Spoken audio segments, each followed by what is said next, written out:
আমি কি বলেছি বয়ফ্রেন্ডের কথা? এই যে চোরের মন পুলিশ পুলিশ,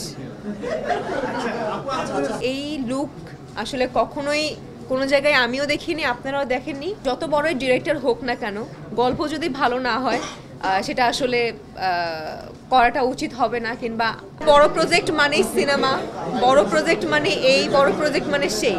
বড় প্রজেক্ট এমন হতে পারে, সেটা হতে পারে ওয়েব সিরিজ, সেটা হতে পারে ওয়েব ফিল্ম, সেটা হতে পারে ফিল্ম। এবং আমার কাছে এই কাজটা বড় মনে হয়েছে বিকজ অফ এখানে রায়হান রাফি আছে, এবং রায়হান রাফির সাথে একটা গল্প আছে, অনেকগুলো বড় বড় কাস্টিং আছে যাদের আসলে আমরা আপনারা আপনাদের ছোটবেলা থেকে দেখে আসছেন। তা আমার কথা তো নাই বললাম। তো সব কিছু মিলে মনে হয়েছে যে এটা একটা ধামাকাদার কোনো কিছু হতে যাচ্ছে। এবং আমি আসলে খুবই খুঁতখুঁতে, কোনো কাজের ব্যাপারে খুবই খুঁতখুঁতে হয়ে গেছি ইদানিং। আমার কোনো কিছুই ভালো লাগে না। গল্প শুনি, একটা গল্প শুনি, না আমার ভাল লাগছে না, না আমার এইটা ভাল লাগছে না, সেটা ভাল লাগছে না। সো সব কিছু মিলে মনে হয়েছে এইটা it's a perfect project for me, এবং এটা দিয়ে আসলে আমার কামব্যাক করলে ভালো হবে। এবং অনেক দিন পরে রায়হান রাফির সাথে কাজ করছি। রায়হান রাফি সেই শুরুতে পোড়ামন টুয়ে কাজ করে এসেছি, কাজ করে গেছি, তারপর দহনে কাজ করলাম, 2টা প্রজেক্টে কাজ করছি। অনেকে অনেক সাইড থেকে জিজ্ঞেস করছিল যে রাফির কাজ তুমি কেন করছো না। তো আসলে যেই কাজটা দিয়ে আসলে মানুষের মনে গেঁথে গেছিলাম, রায়হান রাফির পোড়ামন 2 দিয়ে গেঁথে গেছিলাম, সো সেই জায়গাটা না আসলে নষ্ট করতে চাই না, যে না ও আচ্ছা ঠিক আছে যেন তেন কাজ করছে, পোড়ামন 2ই ভালো ছিল। তো এটা আসলে বলতে মানে এই জিনিসটা আসলে করতে চাই না। পোড়ামন 2 থেকে দহন ভালো, দহনের থেকে ব্ল্যাক মানি ভালো হয়েছে। সো এই জিনিসটার জন্য অপেক্ষা করছিলাম, তাই এতদিন অপেক্ষার পরে ব্ল্যাক মানিতে কাজ করছি।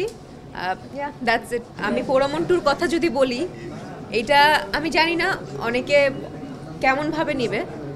পোড়ামন 2-র সময় এতবার ওয়ার্কশপ, এতবার প্র্যাকটিস, এতবার গ্রুমিং করা হয়েছে, আমরা বিরক্ত হয়ে গেছি। বাট এটা কিন্তু একটা পজিটিভ সাইড। একটা কাজে ঢোকার আগে নিজেকে সেভাবে তৈরি করে নেওয়া, সেভাবে প্র্যাকটিস করা, এটা একটা খুবই ভালো সাইড।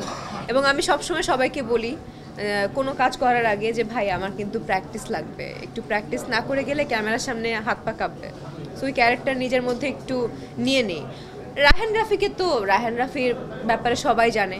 রায়হান রাফি যেই কাজই করে না কেন, ছোট কাজ হলেও সেটা আসলে 1 মাস 2 মাস ধরে গ্রুমিং করে। এবং রায়হান রাফি ভাইয়ের সাথে লাস্ট 1 মাস ধরে আমার এই ব্যাপারেই আসলে কাজ মানে কথাবার্তা চলছে, স্ক্রিপ্ট নিয়ে বসেছি, কিভাবে নিজের ক্যারেক্টারটাকে ডেভেলপ করা যায়। আমার কাছে যদি কোনো কিছু মনে হয় যে ভাইয়া এই ব্যাপারটা আসলে এইভাবে দিলে কেমন হয় বলো তো, সে বলে যে হ্যাঁ হ্যাঁ এটা ঠিক বলেছো। তার কাছে যদি মনে হয় পূজা তুমি এই ইনপুটটা দাও, তখন আমার কাছে মনে হয়েছে যে না আচ্ছা ঠিক আছে ওকে। সো গ্রুমিংয়ের ব্যাপারটা হয়েছে 1 মাস ধরেই হয়েছে। আমি আমার চরিত্র নিয়ে কিছু না বলি, কারণ এখানে এটা আসলে ডিরেক্টর, প্রডিউসার কিংবা প্রযোজনা প্রতিষ্ঠান থেকে আসলে বলে দেওয়া হয়েছে যে ক্যারেক্টার নিয়ে অ্যাটলিস্ট কিছু বলো না, যেহেতু এতদিন পরে একটা ভালো কাজ করতে যাচ্ছি। সো কাজ করার পরে আসলে ক্যারেক্টারটা নিয়ে বলো। বাট ডেফিনেটলি যেহেতু এতদিন পর, এত বছর পর রায়হান রাফির কাজ করতে যাচ্ছি, নিজেকে ডিফারেন্টভাবেই আসলে আমি লুকসেটও করা হয়েছে। আমি নিজেকেই চিনতে পারিনি যে ইজ ইট মি, এটা কি আসলেই আমি। কারণ এই লুকটা আসলে আমি কখনোই আমি রিয়েল লাইফেও নিজেও দেইনি, এবং কোনো প্রোগ্রাম কিংবা কোনো সিনেমা কোনো কিছুতেই আসলে দেওয়া হয়নি। সো ওই ব্যাপারটাই বলবো যে এই লুক আসলে কখনোই কোনো জায়গায় আমিও দেখিনি, আপনারাও দেখেননি। ব্ল্যাক মানিতে আপনারা দেখবেন।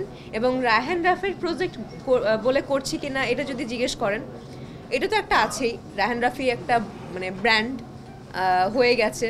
সো রায়হান রাফির ব্যাপারটা তো আছেই যে না রায়হান রাফির কাজ বলেই করছি। আরেকটা কথা হচ্ছে গল্প।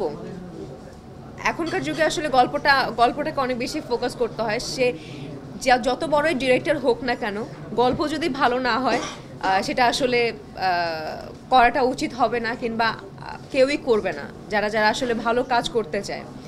সো আমার কাছে ওই ব্যাপারটা আসলে একদম নিঃসন্দেহে আমি কাজটা চোখ বন্ধ করে করেছি, কারণ রায়হান রাফি মানে ভালো কাজ। ডেফিনেটলি নতুন পূজা চেরিকে না না না পূজার একটাই ব্ল্যাক মানি আছে, সেটা হচ্ছে ওয়েব সিরিজ ব্ল্যাক মানি। আর ডেফিনেটলি নতুন পূজাকে আপনারা দেখতে পাবেন, যাকে আসলে আমি নিজেই দেখিনি এবং আপনারা অন্য কোনো সিনেমাতেও ওরকম লুকে দেখেননি, ওরকম ক্যারেক্টারও দেখেননি।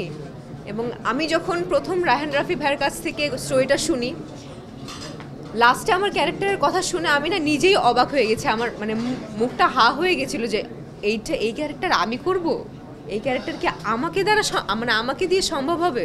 সো ডেফিনেটলি আপনারা একটু অবাক হবেন যখন সিরিজটা দেখবেন।